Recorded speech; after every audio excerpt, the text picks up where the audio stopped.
Mr. Andrews. Thank you, Mr. Chairman. The question that this bill puts before the committee is this. Let's say that an employer walks in and addresses his or her employees and says, I understand that some of you have signed cards to form a union, and I think the unions be very bad for this company. So if you go forward and sign the cards and have an election, I'm moving to Indonesia. I'm moving the plant to Indonesia and closing it.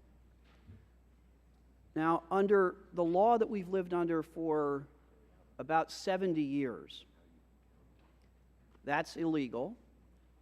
And one of the remedies that's available to the National Labor Relations Board under the law is to say that an employer, you can't move the plant to Indonesia because you're discriminating against people's right to organize.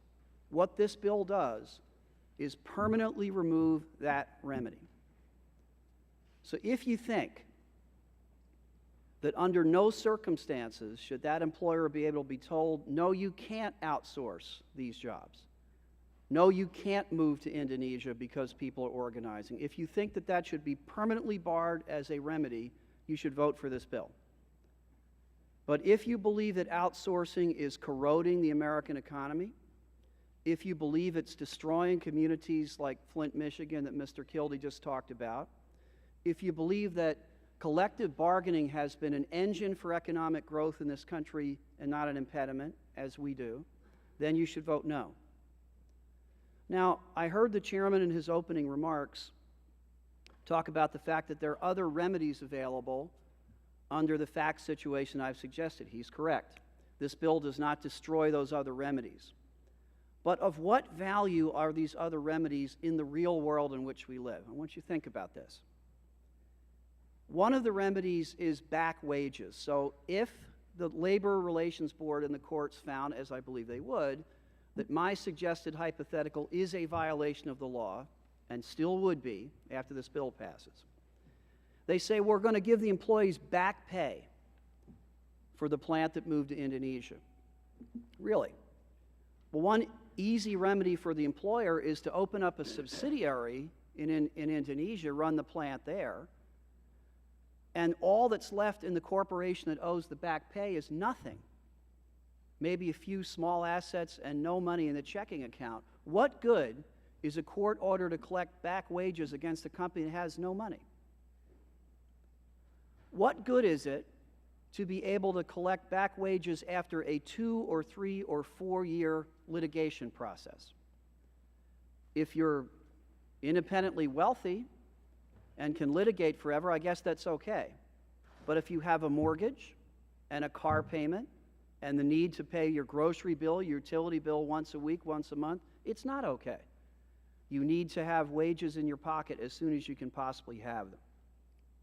So it seems to me that if you believe, as I think most people would, that it should be illegal for an employer to come in and say, if you form a union or try to form a union, I'm outsourcing the plant. See you later.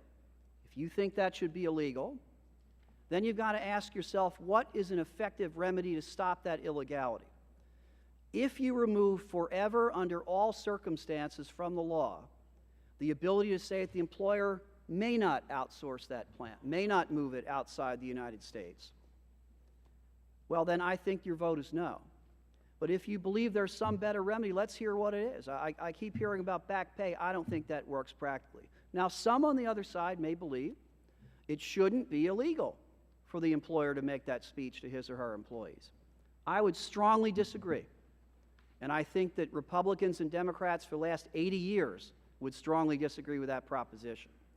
But the practical effect of this bill is not to address one case involving one union and one employer.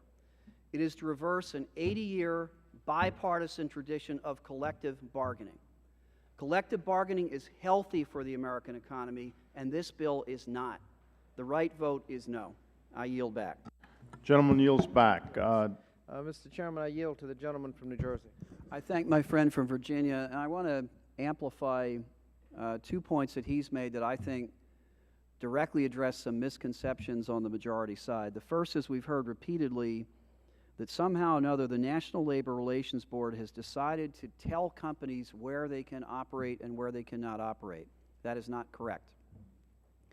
What the complaint alleges in the Boeing case is that there has been a violation of the labor law that's discriminating against employees who are exercising their rights to collectively bargain under the National Labor Relations Act. And the board is pressing a remedy against that discrimination with respect to moving the plant. It is true, it has always been true, and it would be true irrespective of the outcome of the Boeing case, that absent proof of discrimination against people on the basis of collective bargaining, an employer is free to locate his or her business wherever he or she wants to locate it. Nothing changes in the Boeing case about that. Second, I find it ironic that many in the majority hold up copies of the Constitution and have based many of their arguments about their fealty to the Constitution. They ought to read the case of Marbury versus Madison, which says in that Constitution there is a separation of powers between the branch of government that adjudicates cases and the branch of government that writes laws. What's happened in the Boeing case thus far is nothing. The board has filed a complaint. The acting general counsel has filed a complaint. There is an administrative law proceeding that is going on to determine whether Boeing in fact did the things they're alleged to have done. There will then be a determination by the administrative law judge, if he finds that there is a violation, as to what the appropriate remedy is. If the company does not like the outcome of that, they are free to appeal to the federal courts, to the judicial branch. The idea that we are intervening in a case before there's ever been a decision made is really a rare example around here. I've been here for a number of years, and I really can't think of another instance where under either Republican or Democratic leadership of the House or of this committee that we looked at a pending case and said, well, we're fearful of what the outcome might be, so let's pass a statute that will alter the outcome of that case. And I would actually, on my friend from Virginia's time, yield, can anyone on the majority side give us an example of where the committee or the Congress has ever done that, where we've been fearful about the outcome of a pending case and jumped into it for that? Actually, I can think of one, which is the Terry Schiavo case, is the one I can think of my 2 decades here where there was litigation, people didn't like the outcome, and we rushed to the floor of the House to try to pass a law. If that's the precedent on which you're relying, I think that's rather poor on both substantive and legal grounds. So I would yield back to my friend from Virginia. Particular, Mr. Andrews, and continue this discussion. I thank my friend. I'm going to try to, I think I wrote my friend from South Carolina's questions down. If I got questions wrong, I hope he'd tell me. I'm going to try to answer them. He first asked where, it's like a bar exam. Yeah, this time I'll pass, though. The first question is, where's the retaliation? Well, the judge is going to make the decision as to where the retaliation is. The argument the judge is going to hear is that by moving the work that's the future of the company, the line that's the future of the company, by moving that work away from Seattle or the Washington area, that's retaliatory. If that's true or false, the judge is going to make that decision, not us. The gentleman asks if whether laches applies. For those in the audience that aren't scholars of Latin, Mr. Kildee would know, but laches is a doctrine that says if you wait too long to file your claim, you lose it. Use it or lose it. I'm not sure whether the equitable doctrine or laches applies in NLRA litigation, but there is a similar defense that could be lodged. If the company lodges that defense, the judge will decide whether the board waited too long to lodge the complaint. If they decide it did, they'll rule against the board. If they decide it didn't, they won't. The gentleman asked, what did Boeing do wrong? That's a decision the judge will make. Either Boeing did nothing wrong or Boeing did something actionably wrong. The allegation, as I think the gentleman knows, is that public comments by the CEO of Boeing essentially constituted discriminatory activity, that by saying that we can't have labor stoppages or work stoppages, that was a threat that discriminated against the workers' right to organize. The judge will decide whether that's true or false. The gentleman then asks about whether the National Labor Relations Act trumps the First Amendment. Of course it doesn't. Of course it doesn't. But neither does the power of the Securities and Exchange Commission, but it gives them the right to regulate.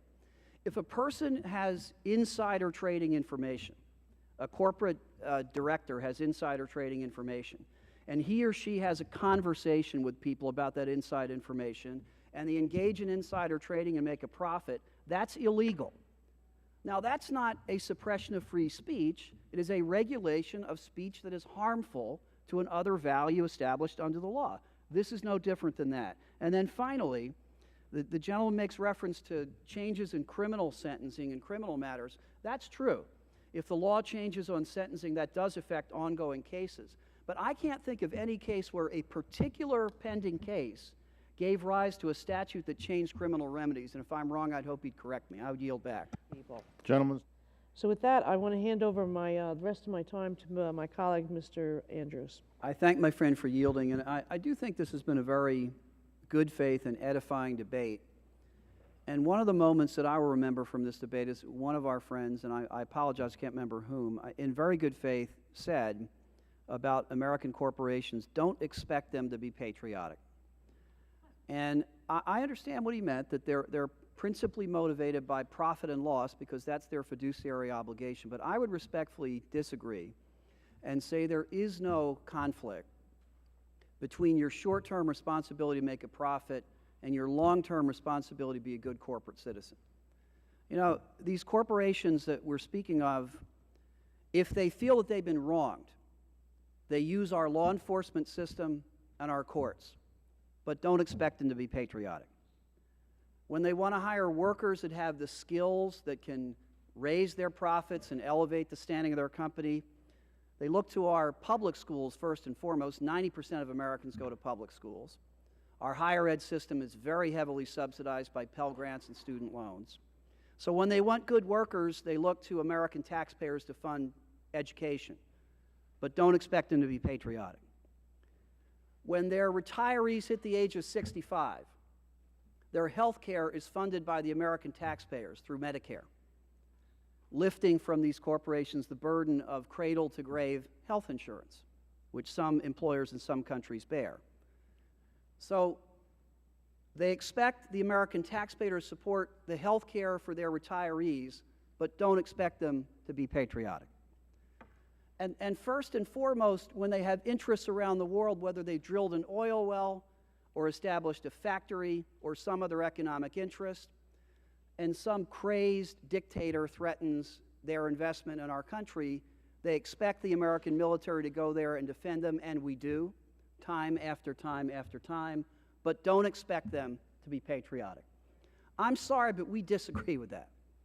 We think when American taxpayers pay for your courts, and the schools that train your workers, and the health insurance for your retirees, and the men and women in the military who defend your interests and the country's interests around the world, we expect you to be patriotic.